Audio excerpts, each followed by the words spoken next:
Evening, everyone, and welcome to the Sustainable Landscaping webinar. This is the second of the 3 consecutive sessions. The remaining session will be next Monday, April 25th at the same time, 6 to 8 p.m. My name is Jan, and I will be your host for the webinars. For those that were not able to attend last week, a couple of items before we get started. Closed captioning is enabled and can be turned on and off with the CC button at the bottom of your screen. Also, during the session, everybody will be muted. There will be time for questions at the end of both sessions this evening. To ask a question, please type into the Q&A box and we will answer as many questions as we can during the time allotted. If you have additional questions, please contact your local extension office. Just to let you know, we have again posted the link to the handouts in the chat box. We hope you will find them useful. Please reply in the chat box if you have any questions. Also, at the end of the talk, you will be asked to do an evaluation. And if at all possible, we'd really like you to fill that out. Gives us some feedback on how to improve and for next time. There will be about a 5-minute break between this evening's 2 sessions to allow time for the second presenter to set up. Our sessions tonight are both on Right Plant, Right Place. Part 1 is with Tricia Clark McDowell. Tricia and her husband Forrest are the owners and stewards of the 22-acre Corsica Sanctuary at the top of the South Hills in Eugene. Tricia has taught hundreds of gardening classes at Corsica and is the co-author with Forrest of Home Composting Made Easy, which has over 2 million copies in print. Grow Your Own Food Made Easy, and the Sanctuary Garden, creating a place of refuge in your yard or garden. She is currently working on a new book, Islands of Grace, Finding Sanctuary in Daily Life. So we'll let Tricia get started and we'll pull up her presentation.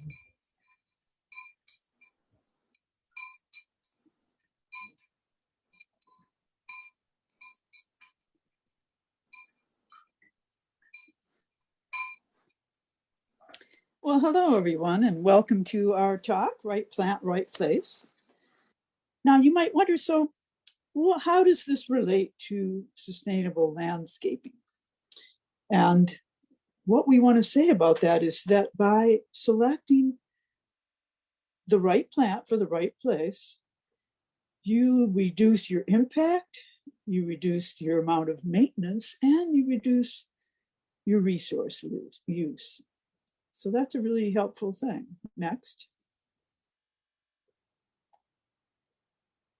And you work towards a more sustainable landscape. And that is the whole point of this seminar series. It becomes much easier for you and for your plants, and it makes life easier. Gardening is enough work as it is. So we're just encouraging you to take in however much of this information you can, and just keep working towards that sustainable landscape. Next. And you should understand that it's not going to happen all at once. It's a step-by-step process, and it can be fun. So don't overdo it. Back, Jan, please. So what we want to do in this process is we want to, first of all, minimize the use of water. And there's a number of ways to do that. When you minimize use of water, you're using mulches, you're using plants that are more drought tolerant, you're grouping plants more intensively. You might have what is called a live mulch, in which you broadcast your seeds in a whole area rather than planting your plants in rows. So the plants are closer together and they shade the ground and keep more moisture in the soil. And I had mentioned drought tolerant plants. That's really an important consideration. There are more and more of those available, and native plants as well use less water. Okay, we also want to minimize use of fertilizers, and we can do that in a number of ways. For one thing, you can use organic slow release fertilizers, and really you pretty much only have to fertilize once in a gardening season, twice at the most, and then just slow release over a period of months. You want to build soil health, not with fertilizers necessarily, but through cover cropping, through crop rotation, and through just judicious additions of organic matter. So those are ways to reduce fertilizers. Also, once again, native plants, they don't need fertilizers. And composting, that is one of the best fertilizers of all.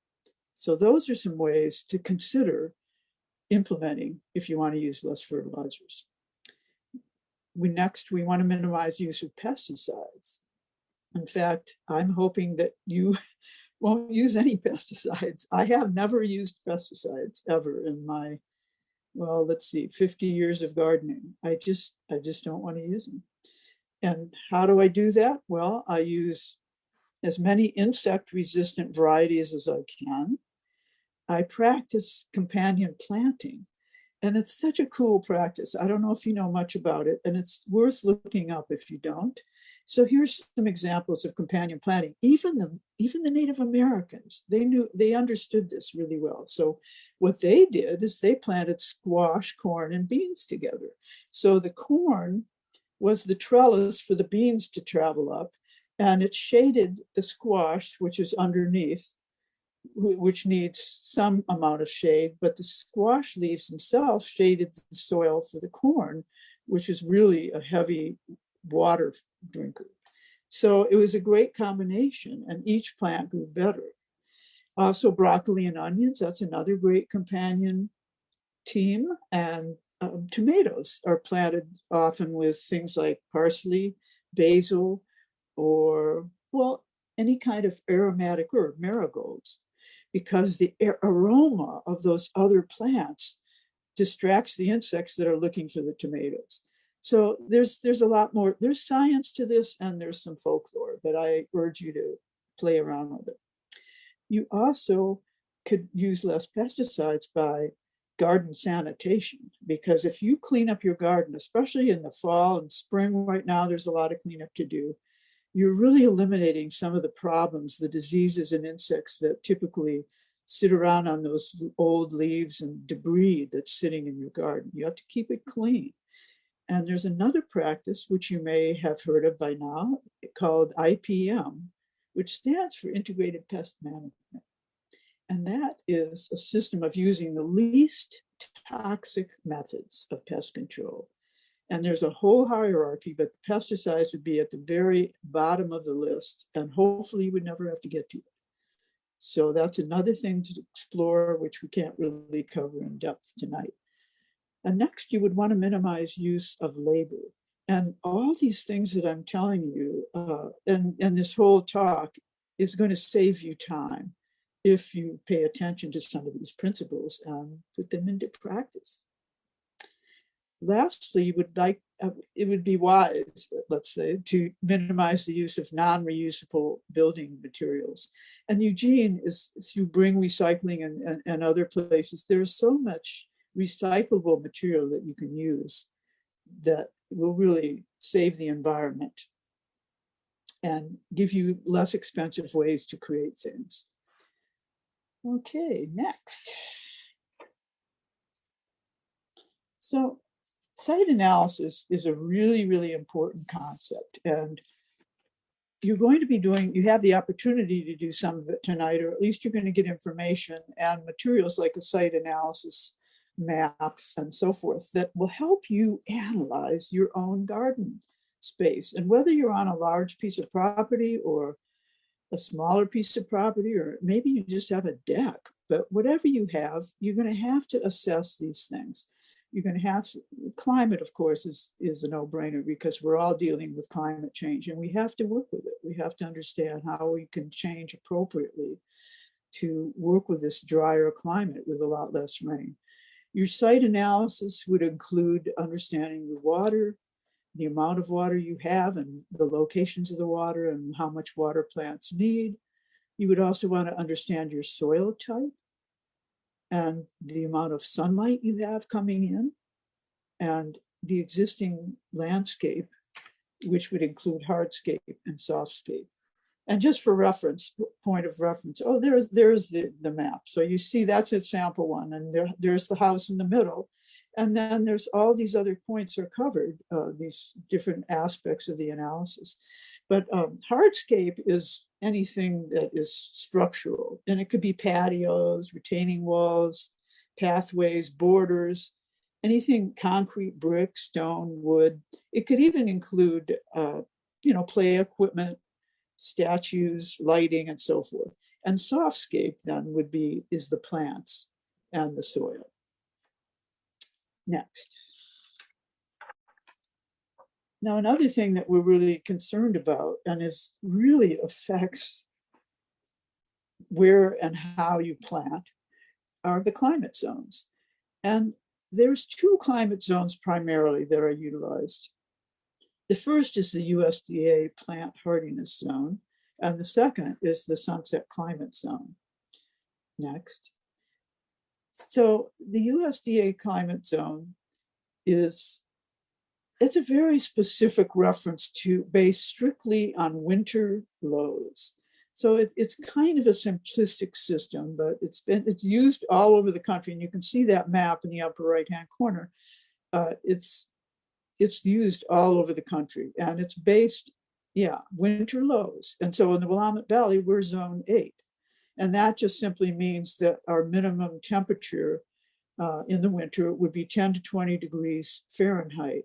And if a plant freezes out at this temperature, then it's not in zone 8. So if, let's say, for example, you have a plant that dies at 15 degrees or 18 degrees or even 30 degrees, then it's not suitable for zone 8. And so you just have to learn that sometimes by trial and error, because everybody has places that are more protected in their yard. Next. The zone that I really like is the sunset zone. And it's more complex. It's a full-bodied zone system. And what it's based on, as you see, is winter lows, summer highs, humidity, length of growing season, timing, and amount of rainfall. So that's a robust system. And I really appreciate that they're taking all those things into account. So in the Willamette Valley, we're zone 6. So it's a whole different numbering. And the Oregon, and so zone 6, all right, what does that mean? So our winter lows, as I mentioned, are 10 to 20 degrees Fahrenheit. Our growing season extends roughly from mid-March to mid-November. That's a really long growing season. And we have warmer summers and cooler winters than zone 5. So our growing season amounts to roughly 280 days. So that is really what describes our zone. Now, zone 5, which is the Oregon coast, it's really quite different. The winter lows there are colder, 1 to 28 degrees Fahrenheit. And it has, because of the marine influence, the growing season is only 200 to 250 days. And the climate there suits all but tender plants and those needing hot or dry summers. And there's a lot of plants that we grow because of our hot, dry summers, for example, that do not do well on the Oregon coast. Now, zone 4, that's the coastal range. So that's up to about 3,000 feet. So it's a much higher elevation. They have colder winters, of course, and they have both the coastal and the continental influence. So there's 150 to 200 day growing season in zone 4. It's quite a bit less. And then I would say that up here at Cortesia Sanctuary, so we're at the top of the South Hills, roughly about almost 1,300 feet. So interesting, we're between zone 5 and zone 6. And our growing season, for example, is 3 weeks behind Eugene. And we're generally 5 to 10 degrees cooler. And that's really quite a difference. We get quite a bit more snow than you do. So if you want a real winter, you come up here to the South Hills and we'll give it to you. Next. So microclimates. All right, so if you think of the zone system as macroclimates, the microclimates are what happens in your own yard. And that's really fun. You really, if you understand your microclimates, you might have cold pockets, you might have windy areas, you might have sunny, hot, dry areas, or deep, kind of shady, cool areas, and wet areas as well. So those are a lot of different microclimates. You may have one of those, you may have all of them. We definitely have all of those up here at our sanctuary because we have 22 acres. So there's quite a bit of changes here and there. And so this is a real opportunity to spend some care and some time understanding these microclimates in your space and really allowing this to be an opportunity for diversity.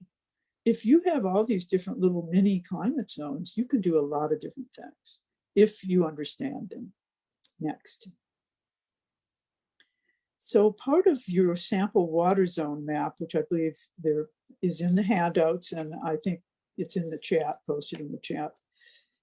So water, we want to understand water in our particular property. And that means you need to map out the wet areas, the dry areas. Maybe you have a low area that's really, really wet, but other areas that are more on a slope or more in the full sun are drier. You also need to map out your locations of your hose bib locations, any source of water, a pond, whatever. So these are really important things to help strategize where you're going to plant things. Next. Soil is obviously a very key thing to understand. So there are different soil types. And you can understand the type of soil you have, whether it's sand, silt, or clay, or loam. You can understand just by holding in your hand some moist soil and just rubbing it between your fingers. So, and this probably goes without saying, but I will share anyway, that sandy soil is very rough and gritty. It breaks up easily. It has excellent drainage. And the water drains right through it. Clay soil, of course, is sticky, plasticky. It forms a lump that won't crumble, especially this time of year after rain. You can make pottery out of it, and some people do. So it forms a lump that doesn't crumble. That's really the key. And we have a lot of clay soil here. Most of us have clay soil in the Willamette Valley. So there are different, as I said, so there's sand, clay, and loam is actually the combination of sand, silt, and clay. Now, I didn't mention silt. Silt is a soil we don't have much of, but it's a kind of soil, very light. And it's great, makes great farmland, but unfortunately it blows away and erodes very, very easily. And so when it's carried away by water, it's deposited here and there as sediment. So silt, imagine silt is the kind of soil that was left behind after Hurricane Katrina swept over New Orleans. So again, when you combine silt, sand, and clay, silt is a medium particle, sand is a coarse particle, clay is a very fine particle. You combine those, and that's what gives you loam. And unfortunately, there's not a whole lot of loamy soil in the Willamette Valley. River Road area is very blessed, they have it, and also near Mount Pisgah. So it would be areas near rivers where once they were underwater. And so they have more of that combination of loamy soil, which some of us would die for, but we have to just create it ourselves. pH is another concern. And pH is really, it has a lot to do with how well things grow in your garden. And the pH, roughly, the typical pH in Willamette Valley in our clay soil is about 5.6. And that's very acidic. That's considered acidic. pH measures the acidity or basicity of a solution. And pH stands for power of hydrogen. It's a measures the activity of dissolved hydrogen ions. So just take it from me, we have very acidic soil in our valley, which is excellent for berries and rhodies and azaleas and native plants, fruit trees. So it's very good for those things, but it's not so ideal for veggies. So what we really want for our vegetables is a pH somewhere between 6.5 and 6.8. It could go as high as 7.2. So that's the ideal range for most veggies. And the reason is because at that range of acidity, the microbes, the microbial activity is at its highest. And so that means that the minerals like nitrogen and sulfur and phosphorus and others are more available in that pH range. That's why it's so ideal. But when you get up to, let's say 7 is considered a neutral pH. And then 7, anything above 7 is moving into the alkaline range. So again, we have acidic soil and you really have to amend it. So there are different ways to do that. But if you add dolomite lime and organic matter to your soil, those are the two best ways. Compost, that would include compost, that can raise the pH. And so that's really what we want to do. If we had alkaline soil, we might consider adding something like gypsum. So you are going to have to pay attention to the pH if you want your plants to do well. And we want to be considering the drainage of our soil. So that is also very, very important. And when you have clay soil, that's not the best drainage because the pore space, the particles are so fine and the water doesn't drain well. So really the best antidote for poor drainage is to amend the soil, but also raise beds.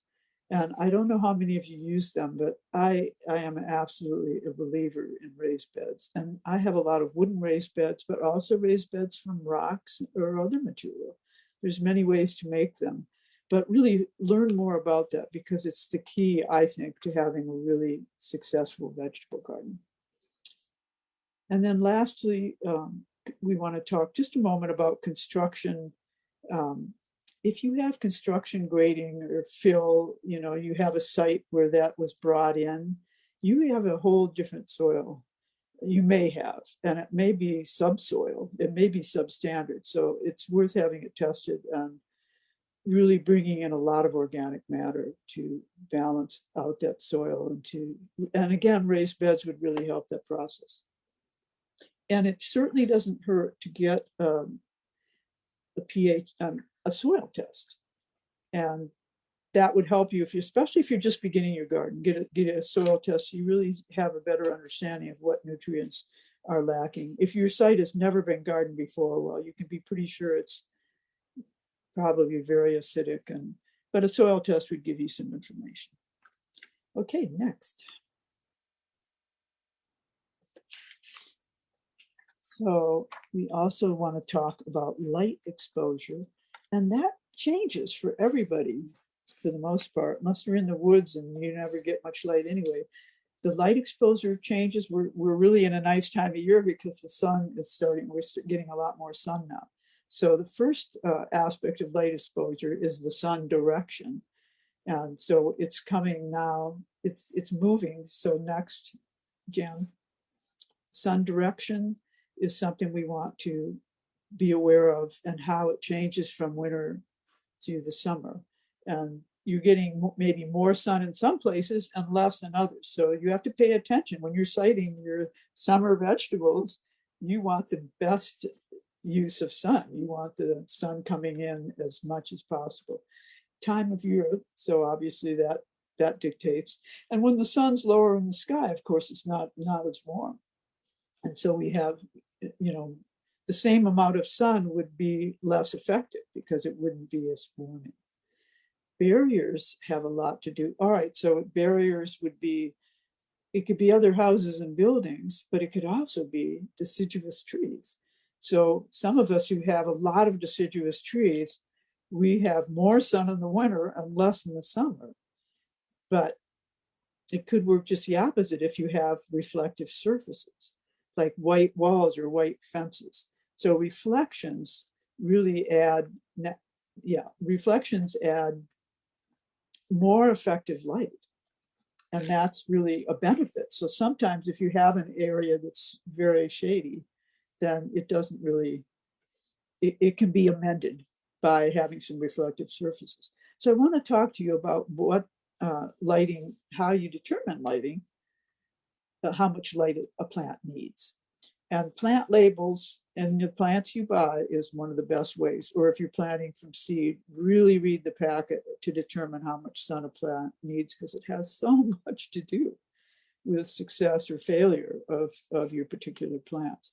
And it's all relative, because 1 hour of morning sun is not the same as an hour of afternoon sun. It's much less intense. So, and again, summer versus winter.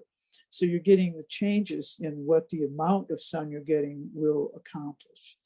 So just to give you a guideline, if your plant stay, the little label on the plant says part sun, part shade, well, what does that mean? It means basically 2 to 6 hours of direct sun a day. And that's quite a range. So, I mean, it's not sometimes as rigid as you might think.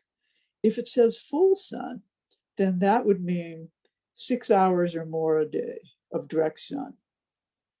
Full shade does not mean no sun. It means it could be less than 3 hours, hopefully up to 3 hours, at least 3 hours of direct sunlight each day, and then maybe filtered sunlight the rest of it. So full shade doesn't mean no sun at all, because plants cannot grow well with no sun. So keep that in mind. And again, you have to work with the areas where you have deciduous trees and so forth, reflective surfaces, to enhance or lessen your sun as needed. Next. So we're obviously working with our existing landscape. And many of you are in town. And so that it behooves you, before you plant, to look up and assess basically the existing landscape. And, that means the trees, the power lines, anything up there that could shade or obstruct the trees or plants that you put in. You also want to look down to assess underground utilities, drains and pipes, so forth. And there is sort of a call before you dig rule if you're in town, because you certainly don't want to dig into any kind of drains or pipes or anything. E-web, and so, when you're looking up and you're realizing, oh, you've got all these power lines to contend with, E-web, I'm told, has a list of trees that is suitable for under power lines. You're going to be planting things that are much smaller, lower growing trees, ideally. Next. So you also want to look around to evaluate the existing hardscape and softscape around you. So in that top picture, you can see how actually there's a kind of a nice view out there, and it could be enhanced by some pruning. So that's an example of something you want to, open up. But you might have the opposite kind of view, which is portrayed in the bottom picture, where you see how that's your neighbor's yard and it's full of junk and all of that. And maybe you, on that little fence, you're going to plant some vining things or something that will cover the view. But I just want you to consider, what does your yard look like when it's viewed from your neighbor's perspective? And if you don't know, then you should go over there and look, because hopefully you're not the eyesore of the neighborhood and everybody's trying to plant things to cover up the view of your yard. So just be aware of that. It's a two-way street. And another thing, if you're trying to cover up a view you don't like, don't necessarily plant large trees or something that's really going to take the sun away from whatever you or your neighbor has planted, even if you want to cover a bad view. So we are, all right, so you're looking around, you're evaluating the hardscape, the softscape, the different views and solar access. Maybe you have a barrier, maybe you have actually a fence that is a solid fence that is taking away way too much sun from your precious little veggie garden. And that may be something you want to change. And lastly, you want to, especially, and we're going to talk about this next, you really want to look at invasive plants and what's happening in your yard. Next. So now we're going to go into the section, invasive plants in the Willamette Valley. And, you see these pictures on this slide, and, invasive plants can be really quite beautiful.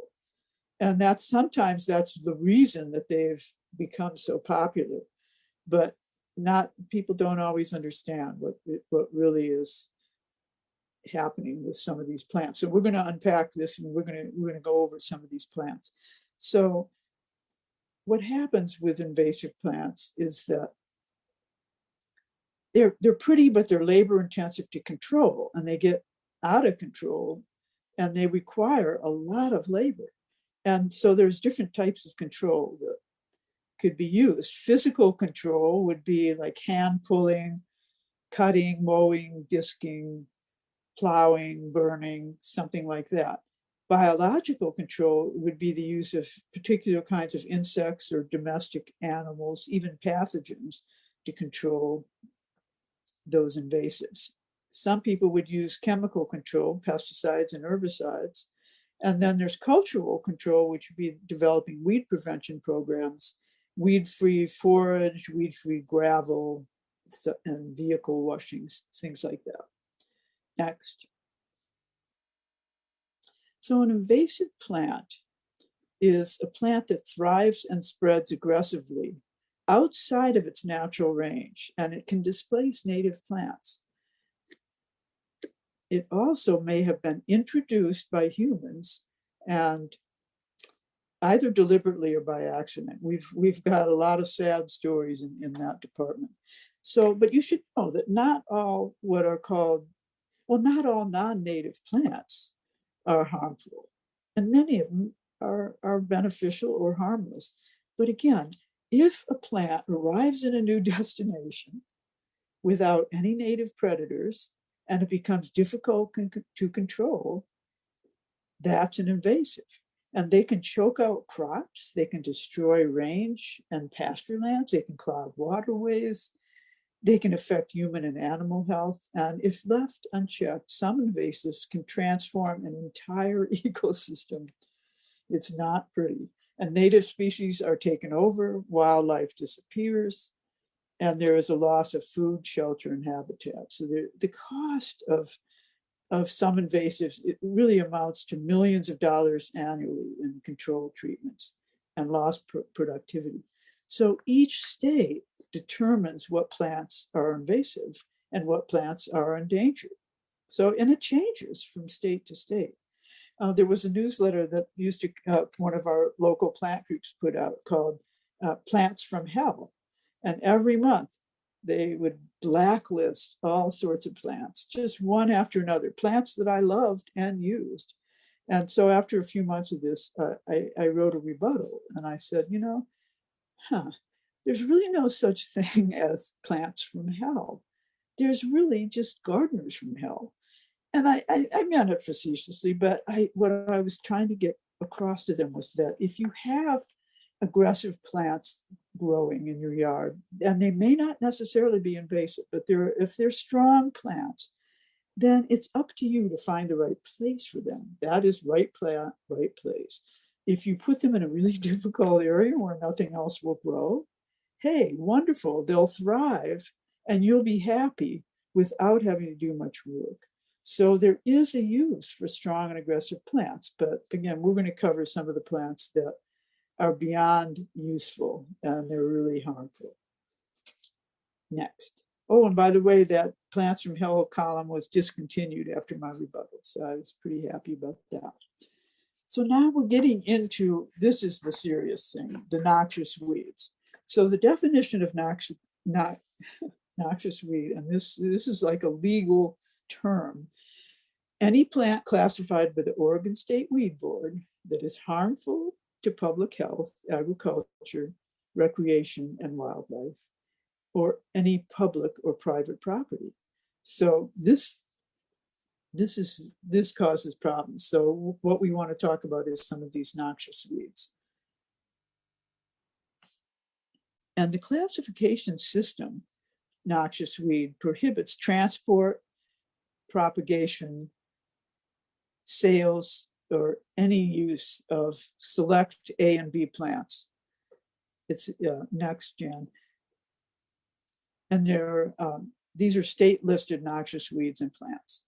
So it's regulated pretty carefully. So just to remind you, so an A designated weed, that's the worst, and it's subject to, these infestations are subject to eradication or intensive control whenever they're found. And these activities are supported by the state. They pay for this because they want to get these plants out of there. So, and if it's B listed, it's not quite as bad. It still could be intensively controlled by the state, county, or the regional level on a case-by-case basis. So they would decide in each case whether or not it warranted their interference. But again, these kind of plants cost the state money, and so they really want to eliminate them. Next. So here's our first example, English ivy.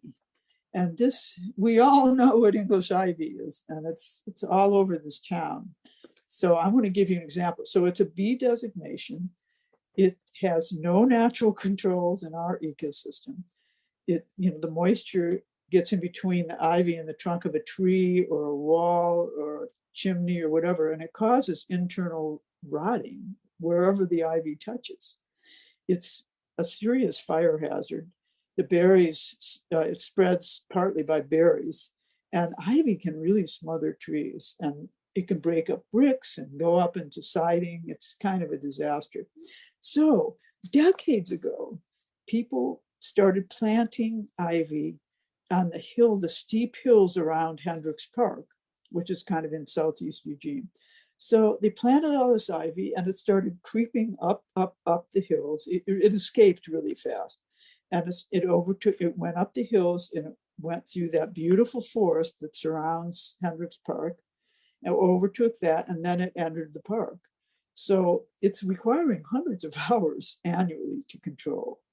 And it's really it's extremely difficult to eradicate. So don't plant ivy. And it's banned anyway. But as of 2010, it's completely banned, even for topiary. But here and there, you still see it. Next. So Herb Robert and Shining Geranium. So these are two really hardy little geraniums, and I think they're quite lovely. They don't have an A or B designation in Oregon. They're considered invasive only, but in Washington they have a B designation. And get this, in Maryland, they're endangered. So again, it's all relative, and depending on the area and the climate and all of that, the rainfall, they can have a totally different designation from state to state.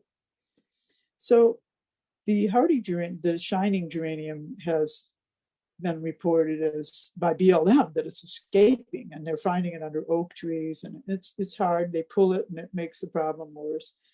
And also, Herb Robert is, so they're widespread in this area. And we have a lot of it at Cortesia Sanctuary, but I do find this not too bad to control. They're smaller plants, they're easy to pull. And I even let them bloom in the spring, and then I pull them all out. Next. Norway maple is considered invasive only, has no noxious classification. In this case, birds seem to be the key component in spreading the seeds far and wide. And again, I think this varies from site to site. We have had a single Norway maple on this property for probably 30 years, and it's never spread. But I think in other places it could be really a problem. So it's something to keep an eye on if you happen to have any. Next. Now here is what I consider one of the more serious invasives. And you can see how it's really widespread on the East Coast and also on the West Coast. Ironically, to me, it has a B designation. And yet, when I travel up to Washington every spring, Washington State, it's everywhere. It's literally taking over. It's just, you see this bright yellow for acres and acres and acres. And it doesn't seem, I can't get a sense that they're making any progress in controlling it. So I swear it has to be an A designation in Washington. And here would be why you'd be worried about it. It can survive in these seeds. The Scotch broom seeds can survive in soil for up to 50 years. And each mature shrub can produce like 12,000 seeds. It's highly flammable, so it creates fuel for wildfires, and we know that's a big concern now. And it's also toxic to humans and most livestock, the seeds and the flowers. So it's something, and it's something to be really concerned about. And they finally, in 2010, they did ban even the ornamental varieties of Scotch broom that were a little bit less strict, but less invasive. But like I see it planted at Market of Choice in South Eugene. It's quite pretty, but I worry that it's there. Next. False brome is a perennial grass. It was native to North Africa and Eurasia. And it's a kind of a dangerous grass because it converts areas that are rich in native wildflowers and grasses into a dense single species mat of non-native grass. And interestingly enough, I don't know how this came to be, but it's only in Oregon at this point. But of course, it's on the move and it's moving into California now. Even years ago, so it had taken over about 10,000 acres in Oregon. And this was some years ago, and they were seeing that it was spreading to California. A while back, they surveyed Mount Pisgah area, Buford Park, and 25 of the 600 acres that they had at the time had been taken over. So it's a bunching grass that really spreads easily from seed, and it produces the seed all year long, which is not good. It grows well in shade. It produces an alkaloid that is toxic to mammals. So this grass at this point is a B designation, but I think as it continues to spread, it could be up to an A designation. It's controlled mostly by, well, we'll talk about that in a minute, but I want to give an example. So I go on retreat every year at the Trappist Abbey, and that's near Lafayette. So that is around 3,000 feet in elevation. They have about 1,400 acres. It's a beautiful site, but what's happening there is the false brome is taking over. So here and there near the trails, and especially at the bottom of the trails, they have these signs that say, please clean off your boots and your clothes, after walking near these grasses. And they're really trying hard to minimize the spread. Next. So there's also a Columbia brome, which you see there on the right, and they're similar. They're similar, but that's obviously a wonderful beneficial grass, and false brome is invasive.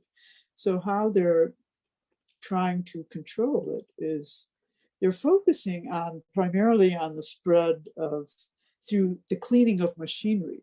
For example, for forest workers, cleaning the machinery, their boots, their clothes, all of their different equipment. Removing infestations along roadsides, because once it's growing near a road, then the seeds disperse on passing vehicles. This is not an easy task, though. Next. So here you see our wonderful Armenian blackberry, also called Himalayan blackberry. It's a B designation, but it is insidious and it's taking over certain areas. So we have a lot of it at Cortesia. And our 2-acre garden, when we first got here 40 years ago, was it was all thistle and Himalayan blackberry. And over time, years and years, we dug it all out by hand, and we have really controlled it well in the garden. There's hardly any left. However, other areas it was taking over, and our foresters said, you're going to have to deal with this. It's going to destroy your land. And so we cleared an area of blackberries that was just to the east of our house. And we were amazed. There was nothing left. It had killed everything. So it's something to pay attention to on your property or in your yard, and really try to deal with it. It's a serious issue. Next. So here we have butterfly bush, which is one of those beloved plants. I mean, I always grew it, and a number of people I knew had these in their garden, and they have come up with some new colors, and they're just beautiful, and the butterflies love them and all of that. Well, you can see how they are. It's mostly on the West Coast and a little bit on the East Coast. And the problem with them is that they are really, really rigorous in terms of how they reproduce. They're not allowed to be sold, but I still see them now and then. Even if you planted your butterfly bush before 2004, then technically they say you don't have to remove it, but you have to prevent it from propagating. And that is easier said than done, because that means you have to deadhead the plant after blooming to prevent any seeds from spreading. Good luck. I don't know how many of you have it, but so here's an example. 40,000 seeds produced by a single flower head. And the germination rate of some of the cultivars is like over 80%. So where it's, I think, most dangerous is along near streams and near water. It forms these dense thickets along riverbanks. Oh, next, I think it's on the next slide.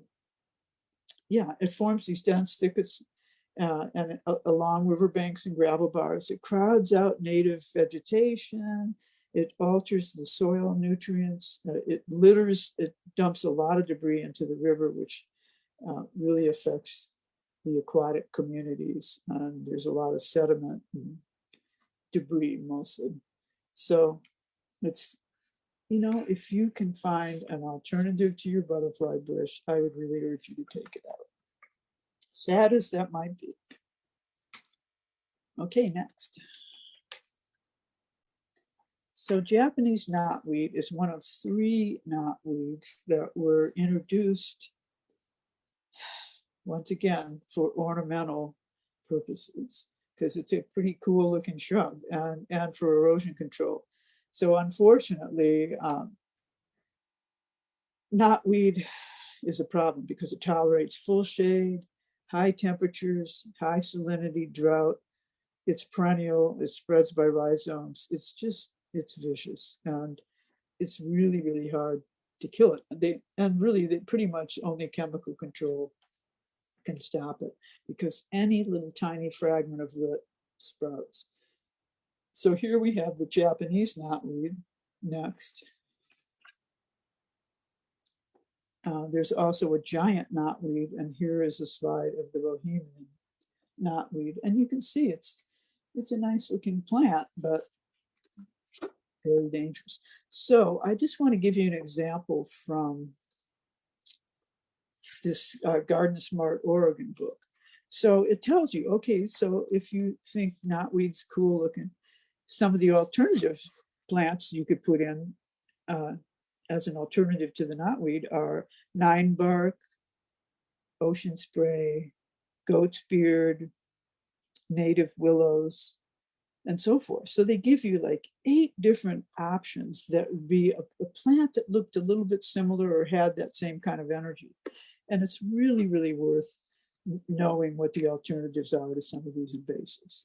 They also tell you if you, instead of having something like blackberry, maybe you like picking the blackberry, so you keep your Himalayan blackberry, but alternatives would be thimbleberry or salmonberry, snowberry, Indian plum, red raspberry, and so forth. So there's alternatives if you have to pull something like this out. Next.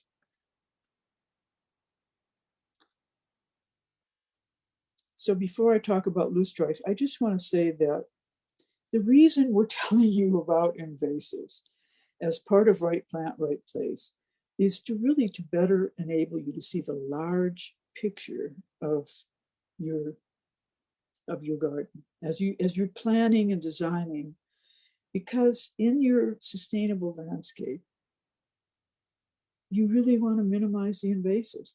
The more invasives you can remove and substitute for, the better.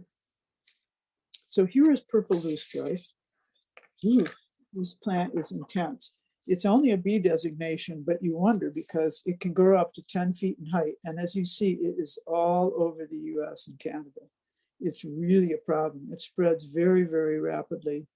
Prolific seed production. So, and it's getting worse. Each plant is getting a little worse. So one plant can produce up to 2 million seeds per year. That is a lot of seeds. So another plant that was introduced in the 1800s, it was for its ornamental and medicinal uses. And it adapts so easily to natural undisturbed wetlands. It replaces native grasses and sedges and other flowering plants that provide way more nutrition for wildlife. So it's not nutritious at all. And dense stands of it, and you see this picture up at the top, restrict native wetland plant species, and they reduce habitat for waterfowl. It's very widespread and dangerous, and also unfortunately beautiful. So next. So in an effort to control this, they're using biocontrols. They're trying these different things. So leaf beetles, root weevils, seed weevils. I don't know how effective they are, but a lot of times when they introduce something like this, a certain insect, to try to control something, it can backfire, because then that causes a whole nother problem and blah, blah, blah. And so it's a really difficult thing. It would be much better if people weren't using this plant at all. And there are some alternatives to loosestrife. If you like that kind of look, alternatives to loosestrife would be checker mallow, camas, lupine, veronica, and bee balm. Much more nutritious. Next. Now here is myrtle spurge. This is a type of euphorbia, and it's more on the West Coast than anywhere, the West in general. And this is a B designation in Oregon. It's actually an A designation in Colorado. So these carpets of these yellow flowers in spring produce a poisonous milky latex, and it's caustic to human skin. It's terrible when you accidentally rub it in your eyes. I don't really see much of, I haven't seen much of it here. And what people ask me is, well, does that mean the other euphorbias are dangerous too? And I just want to say, no, I don't know of any other euphorbia that's invasive. Next. And I think the myrtle spurge is might be more on the coast than here. So here we have the yellow flag iris. Lovely plant. It's very widespread in the US and Canada. And ironically, I bought a couple of these years and years ago at the Master Gardener plant sale. And I just thought they were so pretty, but fortunately for me, my two plants died.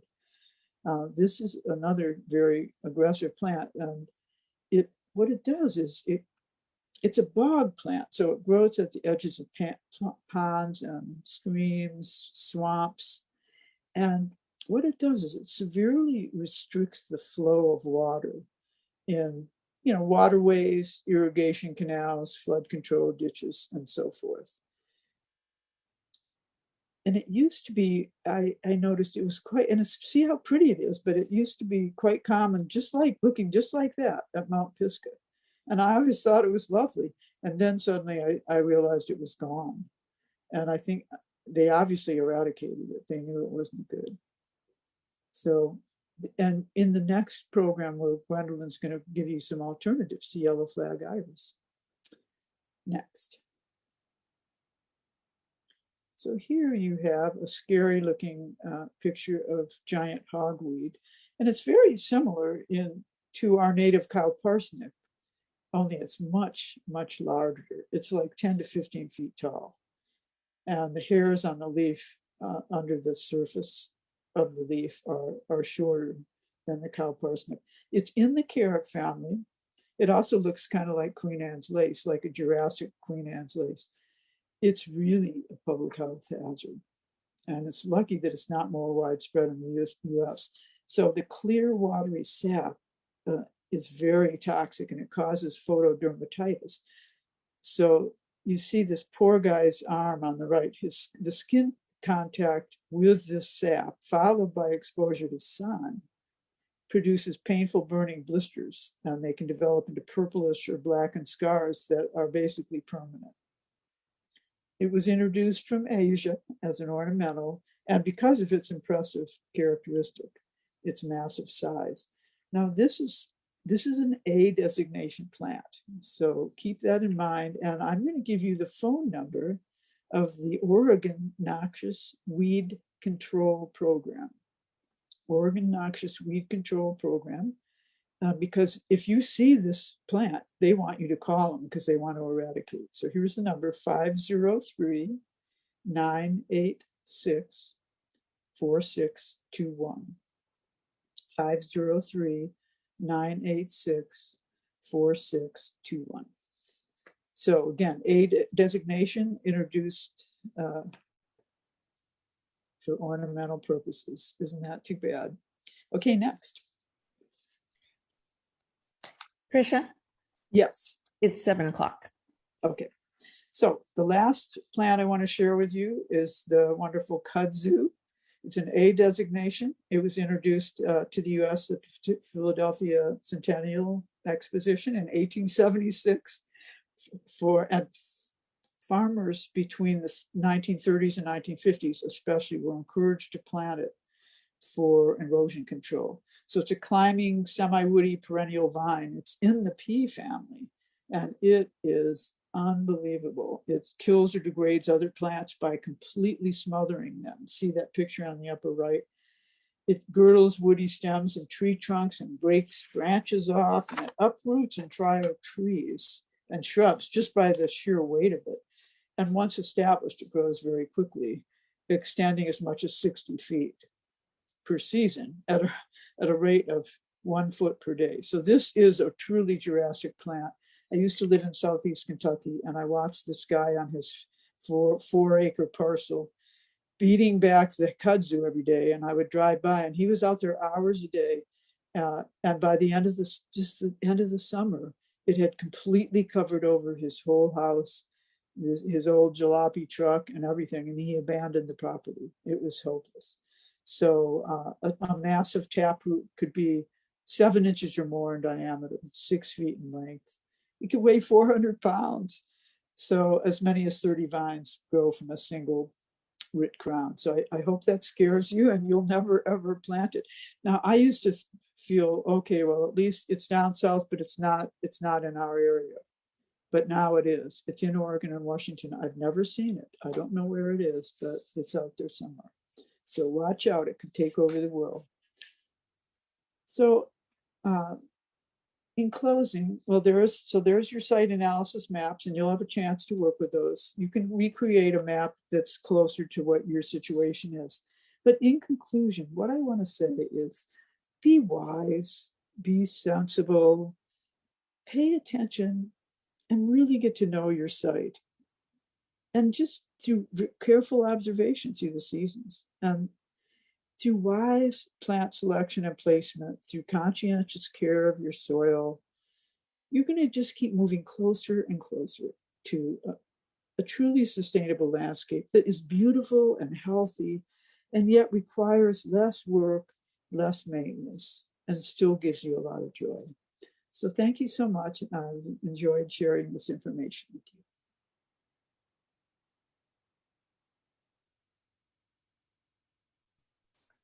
Thanks, Tricia. That was great. So we'll take a couple of the questions that are in the Q&A, and if we have time after Gwendolyn's talk, we will do some more. We'll do some more of them, but she has run a little bit over, and we want to give Gwendolyn time to finish her talk. So first question is, how often do you recommend testing the pH of your soil? Well, I think it's good to test in the beginning, and maybe you want to test it every year or two. It depends on how large your garden is. Like I have 17 raised beds. I have each bed is a little bit different. I have other areas. I would have to test the soil in 50 different places. And so that isn't practical for me to do. But I think when you're just getting going, or if there's an area that you're particularly concerned about, that would be the place where you should test the soil. Okay. Maybe every year if you want, just for a year or two. So how do you get rid of mature stout butterfly bushes? I keep whacking back to about 2 feet high, but it's a lot of work. It is a lot of work. I would whack it back all the way to ground level. Don't leave anything that's above ground, because then it's not getting any sun. And the more you do that, it's eventually it's going to kill it. Great. With climate change and possibly less moisture, might we go to trench beds to collect water instead of raised beds to drain water, such as American Southwest? I mean, it would be worth experimenting with that a little bit, but I still think we have these periods where it's really raining. And I'm already have, you know, I have enough rain that I want my raised beds, but I do have them deeply mulched. And I use this, I mulch with wood chips, not bark mulch, but wood chips from the whole branch. And so they bring nutrients to the soil. I have them as deep as I can get, and it really cuts down on watering. But I still have the good drainage, which I want. Okay. And somebody asked to have a field trip to your garden. Sure, I'm open. All right. So we'll take a quick little break here and let Gwendolyn get her slides ready. So we'll give her 2 or 3 minutes, and then we'll be right back and get started with her.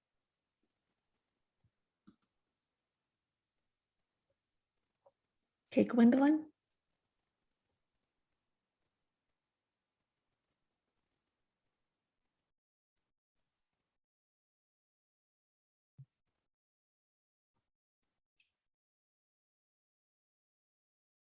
Oh. Share your screen. I'm coming. Okay, let's review. Let's see what we have. Let's have a slideshow.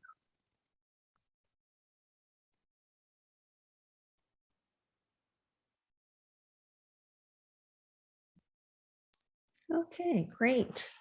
So we'll get started now that she's got hers ready to go. Our next session, part 2 of Right Plant, Right Place, is Gwendolyn Scott, who was a presenter for Lawns last week and will be speaking again this evening. For those of you who were not able to be with us last week, we'll introduce her again. Gwendolyn has been gardening since she was 9. She holds a master's degree in landscape architecture from Kansas State University. Gwendolyn became a master gardener in 2007 to learn what techniques and plants work best in Lane County, Oregon. She has been the volunteer coordinator for the Sustainable Landscaping Program since 2009. Thanks. Go right ahead, Gwendolyn. Well, hello everyone, and I welcome you to the second part of Right Plant, Right Place. You've been talking about what you have. Let's talk about what you want, because that's where we're going. We want to put our plants in the right place, and we want to make sure they are the right plants for the right place. So in this slideshow, we're going to talk about usage areas, lower maintenance, addressing problems, which we did pretty much in Trisha's discussion. We're going to just consider plant uses, and we're going to work on selecting plants. So here we have this plant, sample function plant, and you might, as you look at this, you might say, we're creating usage areas and we have children's play area. Well, maybe some of you are having children and maybe they're 2 or 3, or maybe they're your grandchildren, and you might want to put in a play area. So just remember that you want to put it in an area that can be transformed, because those people grow up very fast. You turn around and they're driving cars. So keep that in mind. Be flexible about things like this when you're creating a usage area. You might want to turn it back into this lovely little herb garden, or a veggie garden area, or this pet area. One of your kids came home from college with a beautiful darling dog that they can't have anymore, and the dog loves you, and you still like to throw balls. Good. And an entertainment area. All of this is part of your usage area and how you want to think about your garden. You might want, if you have the energy, the space, to build a nature scape. And it doesn't have to be this. This is a recyclable pump that takes water from the lower pond here and brings it back up here. But you may not want that. You could just have maybe a one of those fountains that is sun run, and so you might want for something of that nature. Or here where you have, this is very peculiar for me, I'm sorry, I'm getting used to it. Wildlife habitat, see all these layers, and the this probably has a lot of hummingbird food and bird feeders, but it's these little plants here that the bees are going to. And that's what we need for wildlife and storage. You may need some storage, and it doesn't have to be this fancy. It might just be that wonderful metal shelf unit from Bimart or Jerry's or one of those places that it's on wheels and you could roll it and move it. And you might just keep your plants and pots there. Okay, but thinking about that, now we're going to move on to lower maintenance. So this is probably one of the most lower maintenance areas I've ever seen. I think this is the front door. Here are some chairs to sit and enjoy it, a walkway, the shrub, and maybe some little trees, we don't know. But think about, is this really what you want? Or do you enjoy digging in the dirt? This little kid's having fun. I like digging in the dirt. What about pruning? Ooh, give me my Felcos and I'm having fun. What about dragging hose around? Well, I like to drag hoses around. I know we're supposed to use different techniques. There are a lot of different ways of watering, but dragging hoses gives you a chance to really monitor your garden. You're looking at it, you're watering your plants carefully. You might want to think about that. Or do you like mowing lawns? Well, maybe not. Raking leaves. That's a pretty nice thing to do in the fall. Or composting. Yep, all of these are good activities, but you may not want to do that. Okay, or you may want to. So in Trisha's talk, she talked about removing invasive plants. And it really is important to look at your drainage and your erosion problems. You can use a lot of ground covers to contain erosion. You can use a lot of mulch and compost to correct drainage. If you go over to a second, I'm blanking the name. It's on Coburg Road. It is the Grassroots Garden. That back garden went from 4,000 square feet to 2.5 acres, and it was all kind of mucky back there, but they have a way of dealing with the drainage that is a sight to behold, and I think you ought to go over and look. Address your light issues. Tricia talked perfectly about that. And replace problem plants. And let's talk about this. They may not be doing anything wrong, but they may not be what you want. You know, if you don't like it, if it's you bought a house and there it is, the camellia, it's right in your face. It's okay, but it's not doing anything for you. You can say goodbye. You are not obliged to keep it. So, it depends on what you mean by problem. And when you decrease your carbon footprint, putting your plants in the right place and the right plant in the right place really does help decrease your carbon footprint, because you're not continually rebuying a plant that keeps dying. The example that comes to mind that just astonishes me is George Washington at Mount Vernon kept planting these trees that were English and just couldn't live in his zone, his growing zone, and he probably replaced them 5 times in his lifetime being at Mount Vernon. Why? Talk about all the energy that went into getting those trees and planting them. Anyway, so consider addressing that those problems, and then we move on to considering your plant uses. Well, this is kind of fun because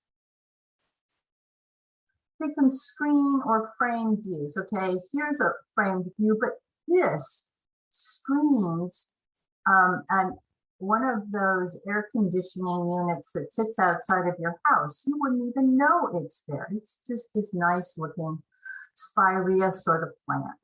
Then you have these screen using down here. What's down here? And then privacy, this house back here. You would barely know it was there because look, there's all these trees and gardening in front. And it also blocks the wind, and this also blocks the wind. So it's there are various plant uses besides just being beautiful, which is in and of itself wonderful. So you can also create wildlife habitat. This looks like possibly a very typical sort of urban garden, but it has layers. Look at how all these different layers allow different birds to live in different places and carry on their lives. And now you can save energy. Yes and no. When you're doing this, you do still have to weed. And this person up here, this is on top of a roof.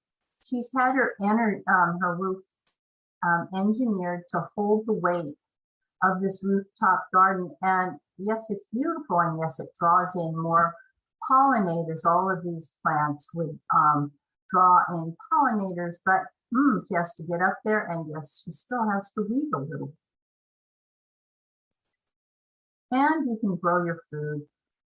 I love to grow my cucumbers. I love to grow squash. I love to grow veggies. But I've gotten to the point where I realize that they're annuals. They really are annuals. So you have to think about balancing your water usage with your annuals. So we're going to now talk about selecting plants, and we're going to go through all of these maturity size, water needs, all of this as we go along. See this little darling Dougford seedling? They get this big.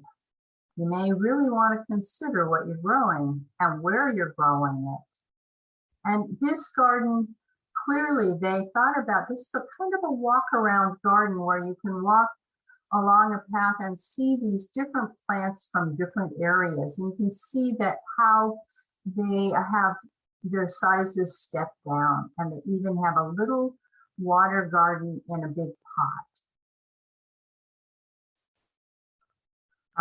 High water needs compared to low water needs. Well, maybe you just really want to grow your own blueberries because, you know, that's what you really love. And so maybe you have one or two blueberry bushes that you genuinely love those berries. Well, you can balance. You can have just those and maybe some other very low need plants. Then there's lawns, and these two really hardly need any water once they're established, and lovely blue flax will go to seed and reseed itself. So we're going to talk. You know, you have a choice. Here is evergreen clematis and annual clematis. You have different oaks and pines. These are all deciduous or evergreen, both of them. So you have choices. What do you want? Seasonal interest, fall or spring. Right now, the spring plums, it's so wonderful. Driving down certain streets, there they are, that harbinger and happy color and of spring. Just makes me feel happy, even on gloomy days. Color. This is the red columbine. Is this particular one is a native. The cherry trees. Look at that beautiful bark that you see in winter, and spring fragrance, Daphne odora or mock orange. They smell so good. And look at this spring, this weeping atlas cedar. I always feel like I should go and stroke it and ask it to stand up, but it really, they can be quite wonderful in their shape. So we have resistance. Let's talk about deer. Darling deer have, if they're hungry, they will eat almost everything. It really comes down to, do they have water and food above you or below you, and can they get into your garden? So just know that in a good year, they will avoid your plants. In a bad year, they may chew on them. They're hungry. Maybe you can help put up a deer fence and shrubs on the inside so they can't get to your garden. All of these are resistant to disease and pests. Rosemary, there does get a kind of scale, but it's not very often. And so, hey, we can restore ecosystems with natives. So, high water, high need plants, diseased or dying trees and plants, say goodbye to them. The energy that you put into them could be transferred to a plant that will not die in the right place. Invasive plants, so let's replace them. We're going to talk about native plants of the Willamette Valley. Here we go. So what is a native? It's a plant that is indigenous to a specific habitat or area. Trees, these two Ponderosa and Douglas fir are native here. They are not small, and they do best on upper elevations and not in the valley floor, though you'll see a lot of them on the valley floor. I have spruce in my garden, and they do okay, but still, they're not particularly native. So think about that. And this one, I have both of these, big leaf maple and vine maple. I specifically planted the big leaf maple out in my front garden where the street, and it's back, so the city, it's on my property out of the easement, so that the street itself in the summer, as the tree gets taller, will get more shade, and that keeps the asphalt from being that reflective heat zone. And the vine maple are just lovely in the fall. Oaks, California black oak and Oregon white oak. This tree is a little deceptive. Yes, it's it's an Oregon white, but really it's probably about 200 years old. And I've seen Oregon white oaks up in the South Hills that were part of an oak savanna, and they're very tall and narrow. So, you don't necessarily get this wonderful canopy. It could be just this. So just know that trees will manage to get to, they will go to the light that they have and become the shape that they can be. And Pacific madrone, do not water. If you are so lucky as to have one of these plants show up in your garden, do not water. This is a true dry side tree.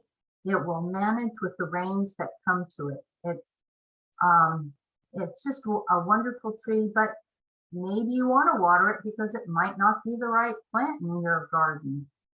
It's always something to think about, but it is a native. And blue elderberries, these really attract a lot of different pollinators, and also these are edible. Lots of things can be made with blue elderberry.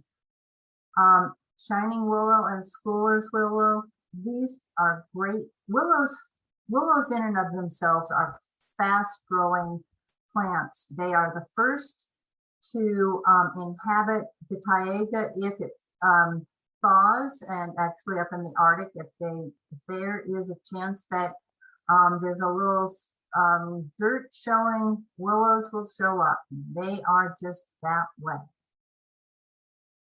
But these are the native ones for us. And I have a neighbor in back of me has a wonderful willow that he takes care of, and I love that tree. Okay, Oregon grape, Mahonia aquifolium. This plant, it is truly, it is a great plant, and it is a native, and it's overused in planting design. People just love to put it in because it really is bulletproof. And you might want some, but you might want to think of another plant or two. And red flowering currant. This is such a great spring plant. But it needs tough soil to really thrive. I'm on, my land is on River Terrace. That means it has a little bit of, it has clay and a little bit of loam. It really, I can manage to plant things. I've had red flowering currant turn up its toes and die, while my neighbor due west of me is on a clay backbone, and she has beautiful hedges of this stuff. I think so you have to think about what kind of soil do you have. Some plants need really good drainage, etc., and others just need a tough site to be beautiful. Red stem ceanothus is native, and there are other native. I have a blue stem ceanothus that is in another ceanothus that makes it here too. And this Osaberry or Indian plum, I have this in my garden. It's really quite wonderful in spring. It has these great flowers with these kind of little wonderful ears on them. And and you have to watch this. if you see any cedar waxwings, you won't have any. They love this plant. So one day last year, I knew I'd seen them unripe, and then I went out to see if I could get any. And our plant, the one female plant, was stripped bare of berries. I was just going, I didn't even get to see the cedar waxwings. Just know they love this plant. And thimbleberry and dogwood. These are really great natives for especially the red twig dogwood. They're just great winter plants. Just look at, that's pretty dramatic. I would not plant thimbleberries in a comfortable place for them. Do not give them good drainage. Make them work. I've seen them best, and they taste wonderful by the side of the road when we're up driving to someplace like June Mountain or somewhere in the back of beyond in Lane County, where you just see them by the side and you stop and you pick a few, and they're wonderful. But in a small urban area, I would hesitate, because they do, I want to say aggressive, but it really is, you have to pay strict attention to them. Snowberry. I got two cuttings from this in a leaf delivery, and I rooted them, and I have two in my back garden, and they're just wonderful. The robins, I'm told, will eat them if there's absolutely no other food, but I have never seen any robins eat mine. Here we are to the perennials. Oregon sunshine, and they do really bring, this is a little beetle, but they will bring on all sorts of insects. They really are a great sunny plant. That's why they're called orange sunshine. You can plant, and they're just really quite charming. And they have this lovely blue-gray leaf pattern. Fireweed and goldenrod. Fireweed, both of these I think are disturbed sites. Plants, fireweed comes up after fires, and yes, you can have it. Another master gardener had some show up, and wonderfully, it grew around her AC unit and hid it. It was really kind of an amazing thing. And goldenrod is not, contrary to popular belief, is not windborne. It does not give you allergies. See this wasp here? This is one of the typical kind of pollinators. Yes, wasps do their job pollinating too. And bees will come to this. This is actually a bee pollinated plant, or wasp, those guys. Rosy checker mallow. This is, not only do they bring in the bees, they bring in the hummingbirds. I have some in my back garden, and they just make such a wonderful stand. I just really love these plants because they will hold for about 4 weeks, which is pretty good for a wildflower. I have star-flowered and false Solomon seal. These are great shade plants. I have some, but I think they're in too sunny a spot, and I have to move them. They don't bloom, so it's my fault. I need to take care of them in a better way. Fringe cups. I've had some of these guys move into my back garden next to my coastal huckleberry, and they do get sun, but really they're a dappled light plant, and I have some up in my front garden in the shade, and they are wonderful like this pink, and if you cut them and put them in water, you really can smell their fragrance. They're really sweet. Oh, don't I wish. Hound's tongue is a cousin to forget-me-nots, but they don't have the seed heads. When forget-me-nots go to seed, and you look at their seeds, they stick on your gloves, they stick on your socks, they stick on your boots. You carry them all over. That's how they spread. I haven't seen this for hound's tongue, but I may not be seeing them in the right time. and I really like their fuzzy leaves. But I don't have the kind of place for this plant, but they are wonderful in the woods. Okay. I'm going to put this to rest. These are Dutchman's breeches. They are not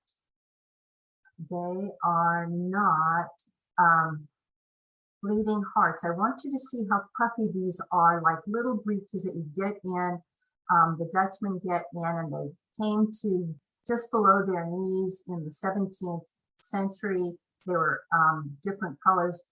The bleeding heart is Dicentra spectabilis, and they're a flatter bloom, not puffy like this. And lovely wild ginger. This plant has this great, wonderful flower. I have never seen it, but I'd love to. And here we come to candy flower. I think this is actually growing up in Hendricks Park. And Pacific waterleaf certainly is. And this lovely little wood strawberry. Sometimes they actually have strawberries. Stream and western violets. These are just lovely violets that Viola, Glabella, and Adunca. They are really nice violets to have in your garden, natives. Let's move on to the bulbs and rhizomes. Okay, here we come to a field of common camas. This plant, this is the plant that Native Americans would steam, and another friend of ours actually grows this and tried to eat it, and it was just sticky, like sticky mashed potatoes. And so when she talked to one of her indigenous friends from this area, she said, well, when you do it, when you cook it, what's it taste like? And the friend looked at her and she said, sticky mashed potatoes. That's just how they are. So you might as well just enjoy the blooms. You have to be careful because sometimes a white sport will come up and you have to look and see if it looks like the leaves look like the purple. If it doesn't, don't touch it. It might be a death camas. You might even just want to leave the white ones alone anyway. So not to worry, but they are really quite wonderful in this field. This is the Masonic Temple, and this is to the side yard. Their cemetery is right up here, which is really quite a wonderful cemetery to wander in. Fawn lilies, I have some of these. I'm always amazed. They come up every year and they just are wonderful plants. They are shade plants, but they need, as Tricia was saying, they do need a certain amount of light, and they are between the, I have 3 vine maples, and they grow between the vine maples because the vine maples are in a triangle. And they're perfectly wonderful because the vine maple it hasn't leafed out yet. So it gets enough sun right now. Oh, sessile trilliums. There are so many wonderful trilliums that are native here. You just need to find native plant nurseries. There's Dokes and there's Willamette Wildlings. And I think you can find them online that I know, and I'm sure there are other people who are raising native plants as well. I have never seen these in the wild, but other people say they've seen them in the woods, and I'd love to see some. I don't know if I have the right place for these beautiful fairy bells. Ah, ha, okay. Here is the yellow flag iris, and you can see that it has this pointed outward leaf. See how these are rounded? And this is a narrower leaf. These are all natives. This is Iris 10X. I have some of that, and I also have some wonderful coastal iris that this kind of strap leaf. They're just really great plants. And I like all the iris, but I am not planting yellow flags. Thank you. I actually don't have a bog. So here's sword ferns. I have sword ferns and maidenhair ferns. I don't have any coastal shield ferns. These plants are getting dappled light in my shade garden. This, I think, is probably not quite as luxurious. This is way more luxurious than my maidenhair, but my maidenhair comes up and does its thing every year. So dappled light and grasses. Here's their native range, and you've just seen Trisha's presentation on false brome. This is really a good photo of how Columbia brome looks. You can see all these little seedlets. And so that's one native grass. California fescue and Romer's fescue are good native bunch grasses if you want some grasses. Okay, now we know that it's all about location, location, location. So that means you have to read the plant label. And we're going to look at a plant label and go through these different things. Okay, this is a Acadia quintana, and here's the front label. It's called, this variety is called Silver Bells. And here we go. We have, the color is light pink. Leaf is light green. When does it flower? May. Height. Pay attention here. Do you really have a way to grow this plant? You may not. 30 feet. How tall is your house? How big a structure can you build for this poor plant? Do you have, sun part shade for it? And do you live between zones 3 and 9? Remember the zoning, the zones that Tricia talked about. This is really an important thing to consider, all of these. So then you can look at the plant care. This back label is way more than usually you get, but it's really helpful to look at it and read it and go, oh, and to know that every 3 or 4 years, the plant can be cut back to the ground to encourage fresh new growth. And sometimes just doing that kind of maintenance really keeps its vigor and vitality going. So we've got mistakes. Oh, let's get them all out there on the, okay. So overplanting. So some people might say that this is pretty close together and not considering the mature size. These trees probably would grow up into the lines. This line is covered and wouldn't harm it, but it's these that that eWeb would send their guys to cut it back so that you don't, that the tree doesn't cause an arc between the live wire and the tree and cause an outage. So planting trees and shrubs in lawns. Well, I have this to say. Maybe this tree was here first. Maybe they should have been paying attention to the fact that trees like this need a big ring around them. So see, you can see this has gotten hit a number of times. It's called humanitis, either a weed whacker or the lawnmower. So you might consider not planting lawn right up against your trees. If you have moved into a new house that has some really beautiful trees that you had to keep, and you want lawn, don't plant it close to the tree. Plant it away from it, and you might create a tree ring, maybe as big as the drip, maybe not, but at least it'll keep the lawnmower away. Oh, and isn't this splendid?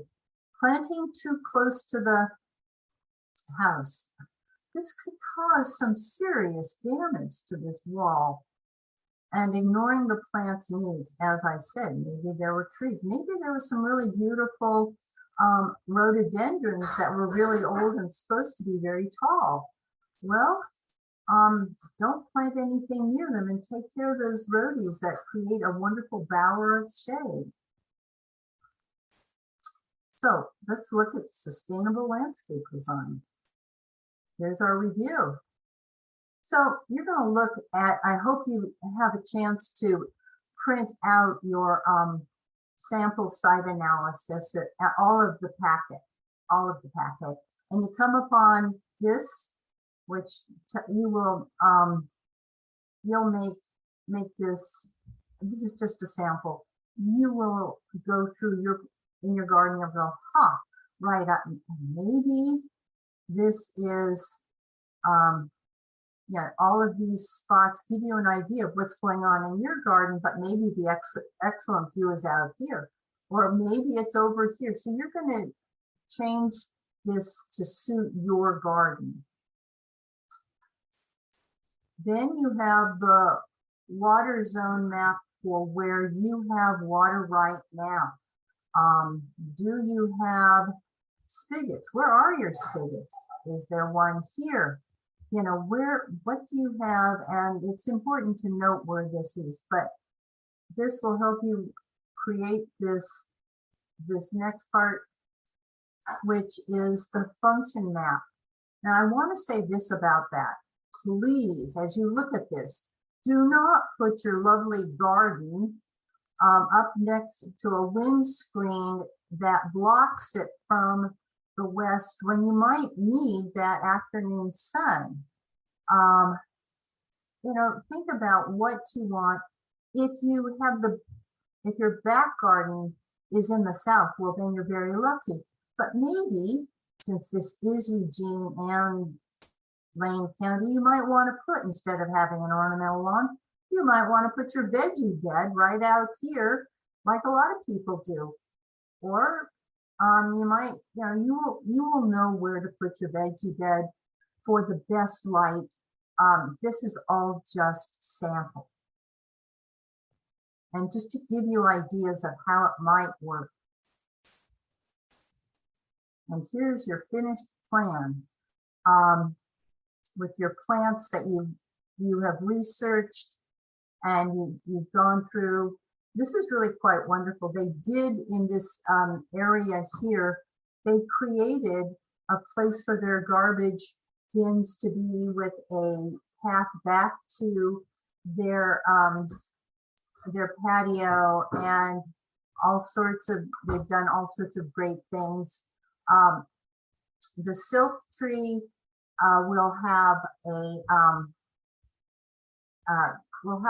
dappled shade under, which will be really nice for the summer. There's all sorts of great things that you can do. Again, this is just a sample. Please don't follow this explicitly. Think about your own site and what you genuinely love to have to look at and use. And that is that. Do we have time for do we have time for questions? Do we have any questions? Yes, we do have time for questions, and please type them into the Q&A.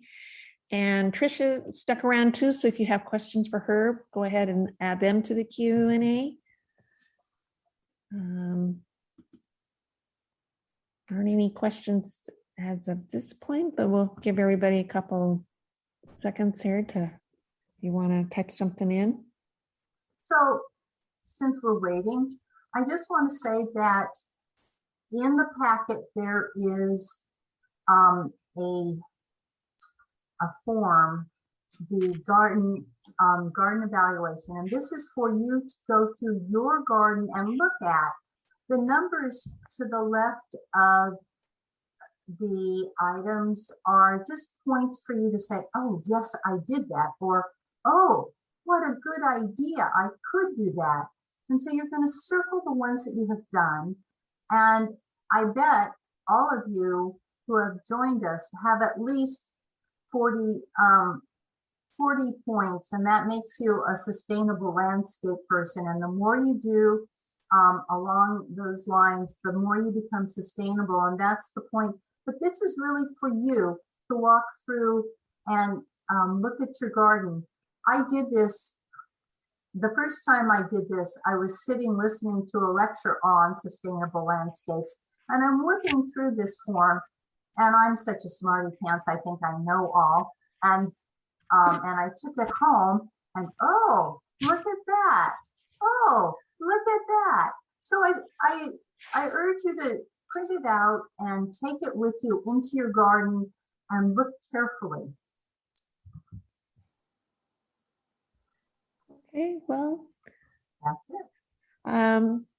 I do have, when you have a large yard with no fences, where do you start? Boundaries are a creek, house, lane, old growth forest, and trying to keep it low maintenance or lower maintenance.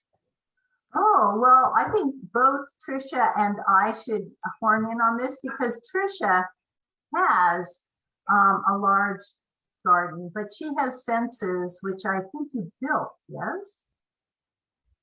Trisha. Well, We have pole vaulting deer, so we had to build serious fences up to 9.5 feet. And we disguised those fences by planting all kinds of vines. So would you say that you started at the boundaries for starting to? Okay, no, I did. No, we started in the center and worked out, because we started in the core where the best sun was. We have a lot of tall trees around us, so we started in the sunniest spot, and we removed the blackberries a little bit at a time, year after year, and we just gradually expanded. And as soon as we cleared an area, we built a raised bed and planted it. But your question and it was is a process over a number of years. But your question is really good. Where do you start? You start small, and you may want to consider working.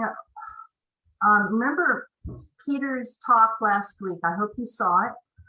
He was talking about the riparian zone. You may want to clear the riparian zone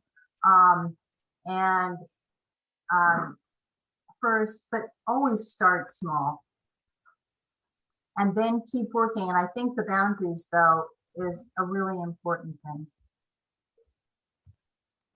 Okay. Well, if you have deer, you're going to need fences, so consider that. Yes. Okay. How do you keep grass out of my bed of irises? I put down landscape cloth and rocks, but the grass keeps invading.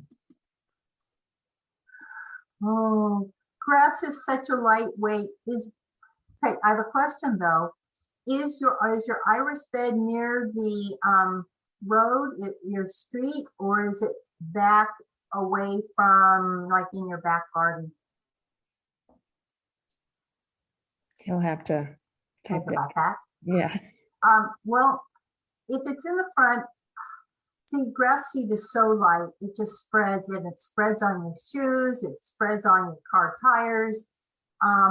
And I have that problem too. And every spring I just weed it and I try to keep it under control, but it's tricky. I have heard that fresh wood chips is the way to go, but I don't know quite if that's true. So you'd have to experiment. He said it's okay, along. I want to weigh in. Yeah, yes. He says it's along like the side of the house in the back. Say that again. He says it's around the side of the house in the back. I'm sorry, Trisha. Go for it. Yeah. Well, what I want to say is, in our 2-acre garden, everywhere where there's not a raised bed or a flower bed or blueberries or whatever, we have grass. And I love it because it's wonderful to walk on. It's green all the time. It never gets muddy or mucky. I don't personally like the look of bark mulch. And so we just don't have that much of a problem. We use raised beds. And the grass has a kind of a pretty hard time getting up in the raised beds, maybe just a little bit in the corner. And that's easy to weed out once a season. So if you want to have a bed and you want the grass too, then do a raised bed somehow, a rock bed or something that separates the grass from the planting bed. Okay.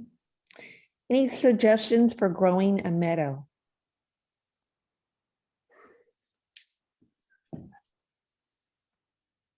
Well, that's a funny question for me because we have meadows all over the place that are just natural meadows. But they do have those wildflower packets. They're meadow wildflowers, and you just throw them out and you have all these different wildflowers and some native grasses in there. But What if do you you're think? if you're going to do that, think carefully about, is it an open area? Because meadows can be under trees. I mean, not like in a forest, but edges. So how much shade will you get? But actually having